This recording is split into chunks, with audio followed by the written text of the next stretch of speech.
Brussels, the heart of Europe. Hey! What's up, everyone? Welcome back to the channel, and if you're new here, a massive welcome to you. Go ahead and smash that subscribe button and tap the bell icon, because today, we are taking you on the most detailed, most immersive, and most exciting journey to one of Europe's most overlooked but completely stunning cities, Brussels. That's right, we're talking cobblestone streets, golden guild halls, comic book murals, chocolate that melts in your mouth, waffles you'll dream about for weeks. Oh, and did I mention, this place is also the political powerhouse of Europe? Yeah, Brussels is full of surprises. So, get comfy, grab a coffee, or even better, grab a waffle if you've got one handy, and let's spend the next few minutes uncovering the charm, beauty, secrets, and stories of Brussels, Belgium, a city that wears its past proudly while embracing the future with open arms. Alright, so first things first, let's talk location. Brussels is literally at the crossroads of Europe. You can hop on a train and be in Paris, Amsterdam, or Cologne in just a couple of hours. It's perfectly placed. But here's the twist, Brussels is also a city with two official languages, French and Dutch. Yep, it's bilingual. You'll hear people saying bonjour and goeiedag, often in the same conversation. Pretty cool, right? And then there's the political side. Brussels is not only the capital of Belgium, it's also the capital of the European Union. So, you've got all these important buildings, world leaders visiting, diplomats rushing to meetings, but somehow, it still feels chill, like a big cozy village. Let's head to the European quarter, shall we? We've got the European Commission, the Council of the EU, and of course, the European Parliament. And yes, you can actually visit. There are interactive exhibitions, guided tours. It's a must for political junkies and curious travelers alike. Now let's shake off the politics and wander down to the Grand Place, and oh boy, brace yourself. Welcome to the Grand Place, the crown jewel of Brussels. This square is hands down one of the most beautiful in the world.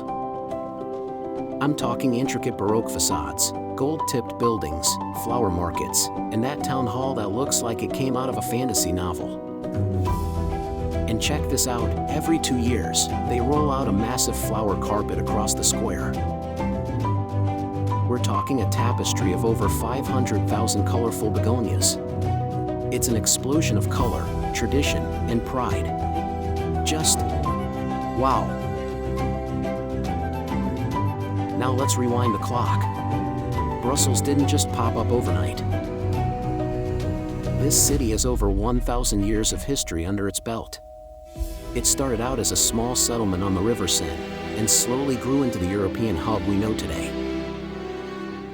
You'll find traces of the Middle Ages in the cobblestone streets of the old town.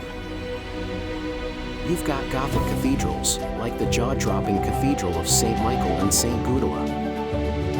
Pro tip, climb to the top for one of the best views of the city. Now, hop on the metro with me, we're going to the Atomium. Ladies and gents, the Atomium. It's not a spaceship, although it kind of looks like one. This futuristic giant was built for the 1958 World Expo. It's a model of an iron crystal, magnified 165 billion times. Yes, billion with a B. Each sphere is connected by escalators and staircases, and inside, you'll find exhibitions on design, science, even a restaurant with panoramic city views. Not far from the Atomium is Mini Europe. It's like playing Godzilla, but gently. You walk around replicas of Europe's most iconic landmarks, all in miniature. There's Big Ben, the Eiffel Tower, the Berlin Wall. It's a geography lesson and a selfie paradise rolled into one.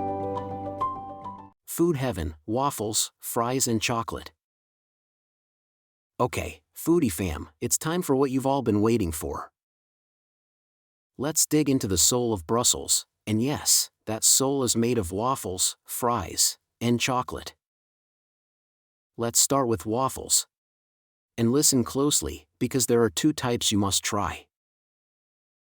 First, the Brussels waffle, light, crispy, rectangular, often dusted with powdered sugar or topped with whipped cream and strawberries. Then there's the Liège waffle, denser, sweeter, with caramelized sugar chunks. You'll find these beauties in food trucks, cafes, and street stalls. Don't ask which is better. Just eat both. And chocolate, oh the chocolate. Belgium is to chocolate what Italy is to pasta. Godiva, Leonidas, Neuhaus, Pierre Marcolini, artisan chocolatiers are everywhere. And yes, there's a chocolate museum where you can watch the magic happen.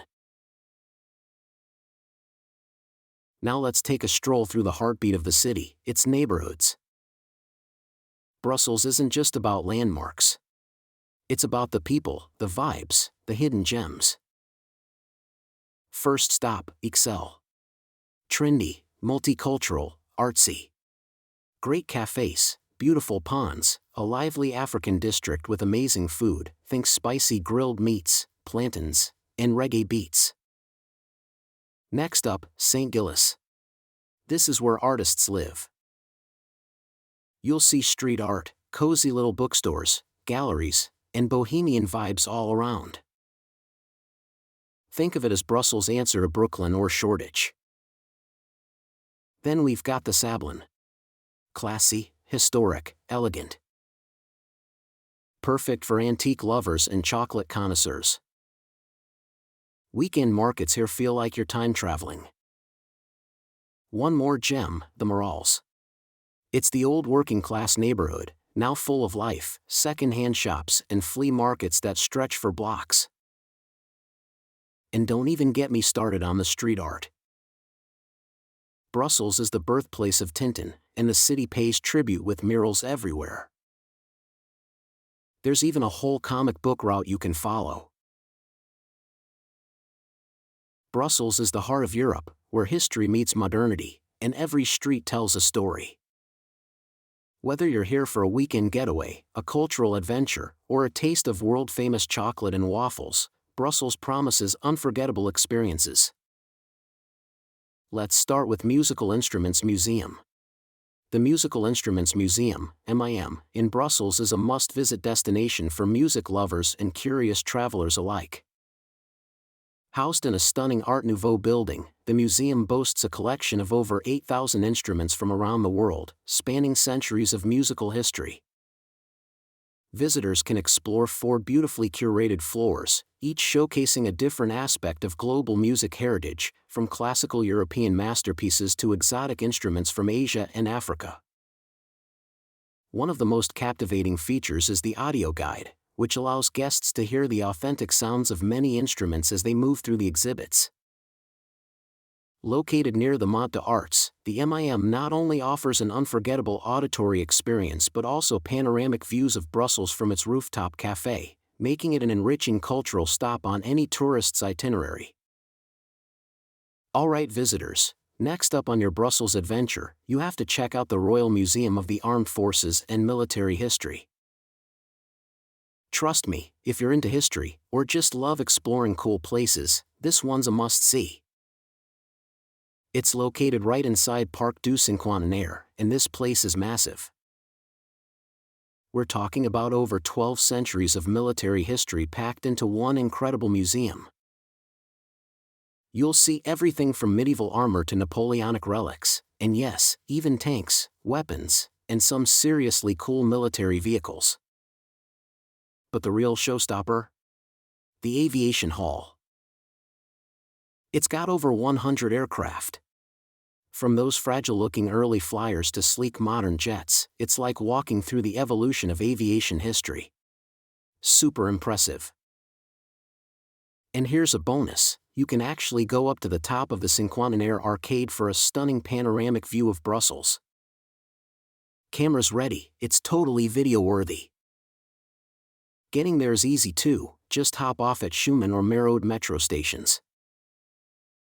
The museum is open Tuesday to Sunday, 9 a.m. to 5 p.m., and if you're on a budget, good news, it's free after 1 p.m. on the first Wednesday of each month.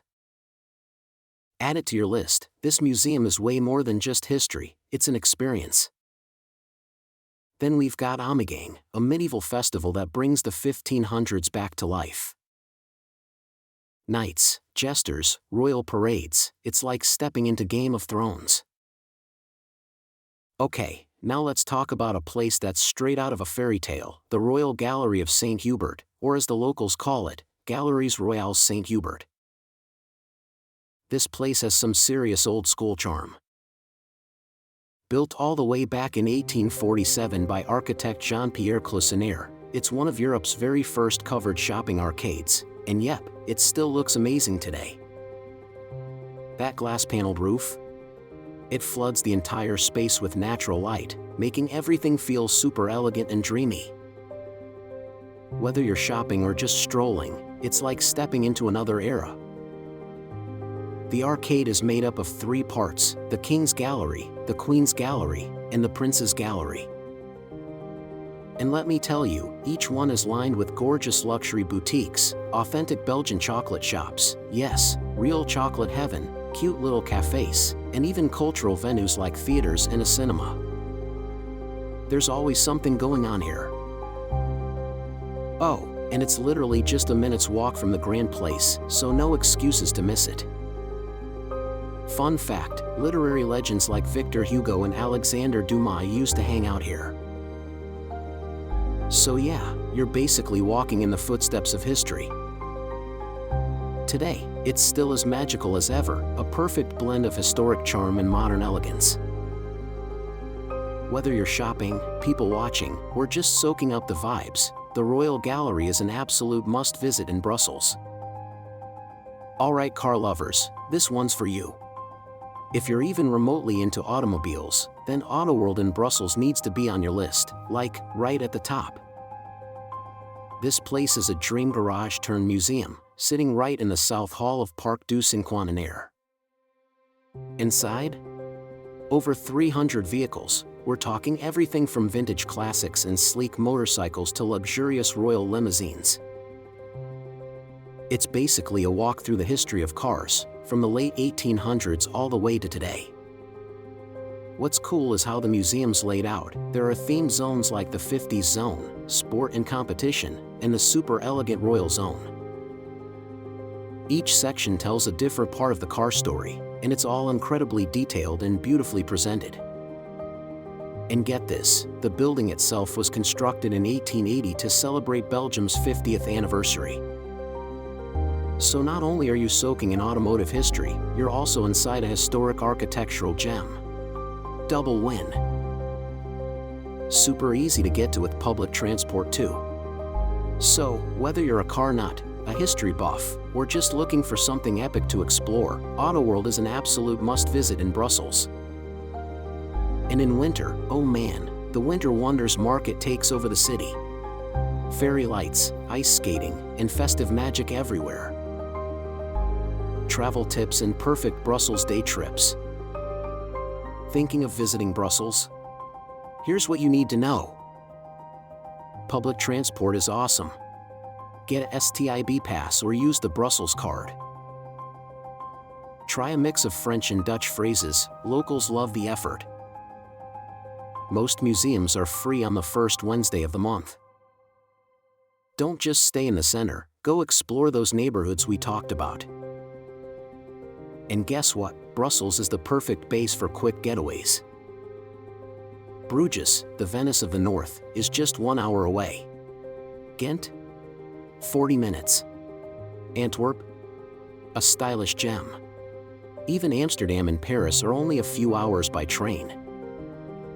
So here we are, friends, few minutes later, and we've explored every corner of this fascinating, flavorful, fun-filled city. Brussels is history and modernity. It's politics and parties. Waffles and wisdom. Quirk and class. If you've never considered Brussels as a top travel destination, I hope this video changed your mind. It's a city that surprises you in the best way possible. Thanks for sticking around on this deep dive. Make sure to give us a like, drop a comment about what you would love to see in Brussels, And don't forget to subscribe for more long-form, storytelling-style travel adventures. Until next time, from the cozy cafes and golden rooftops of Brussels, take care, travel far, and keep exploring. Tot ziens. Au revoir. Goodbye.